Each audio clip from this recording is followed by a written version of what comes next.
Je suis très content de t'accueillir sur le stand d'Espace Mars.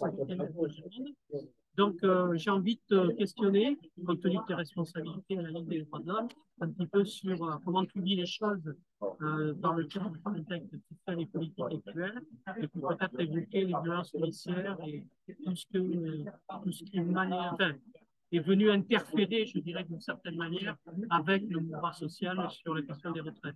Bien entendu, tu peux développer au-delà et nous faire partager un petit peu les analyses de l'ALD. Ben, on vit un moment particulier, je dirais, qui est celui. Je te laisse passer parce que. Tu n'auras pas l'impression de parler dans le vide. Ouais, donc voilà.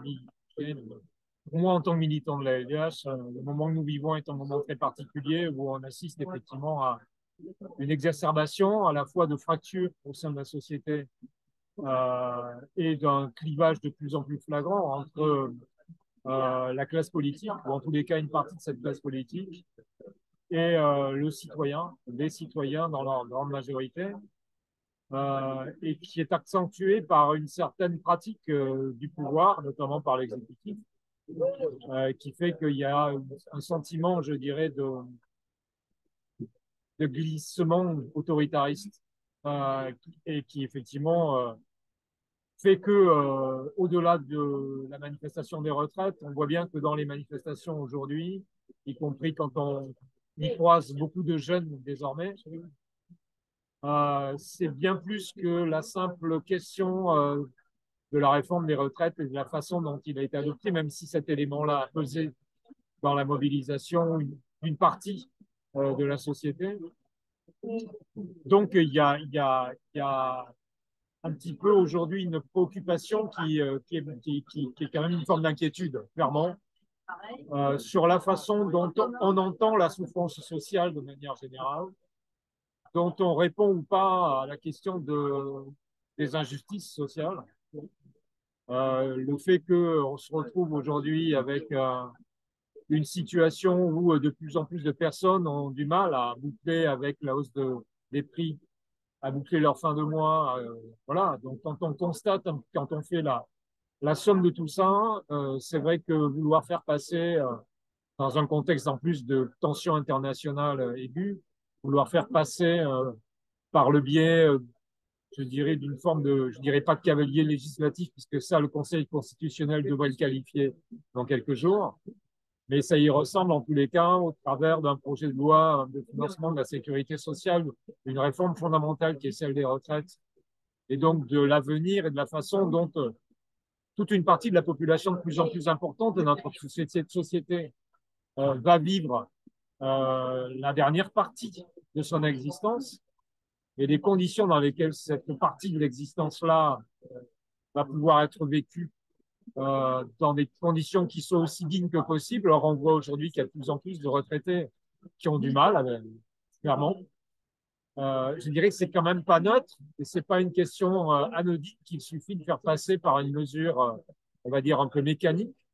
Donc, ce qui me préoccupe au-delà de ça, c'est l'entêtement du pouvoir à vouloir absolument à la fois faire passer cette loi sous couvert, je dirais, d'une conformité au texte de loi, hein, qui fait que le 49.3 est certes quelque chose de tout à fait légitime, mais la répétition des 49.3 fait qu'on a un peu l'impression que, force de pouvoir obtenir une majorité parlementaire, et le Parlement représentant finalement quand même une grande partie de l'électorat, même s'il y a toute une partie de l'électorat qui est la deuxième force politique, entre guillemets, qui est celle qui s'abstient aux élections, qui s'est abstenue. Donc il y a aussi ça à prendre en considération. Je pense que c'est une option dangereuse qu'a fait le vouloir. Dangereuse parce que elle tente encore une fois à cabrer en quelque sorte toute une partie de la société vis-à-vis de l'ensemble des institutions, ce qui est jamais bon dans un régime démocratique. Parce que la démocratie peut fonctionner plus ou moins bien. On voit qu'aujourd'hui, une majorité de Français considèrent que notre démocratie ne fonctionne pas bien.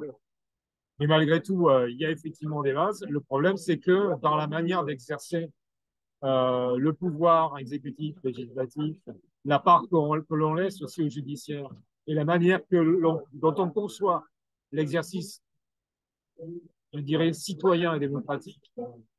Aujourd'hui, il ne suffit pas de se déclarer électeur à telle ou telle élection pour être citoyen.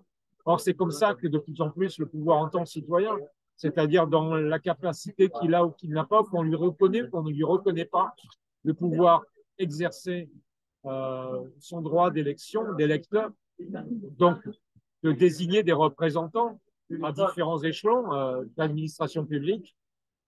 Je pense que la citoyenneté, si on la conçoit comme ça, on fait fausse route aujourd'hui parce que le besoin il est ailleurs. On voit bien que c'est pas parce que les gens ne votent pas qu'ils se désintéressent de la politique.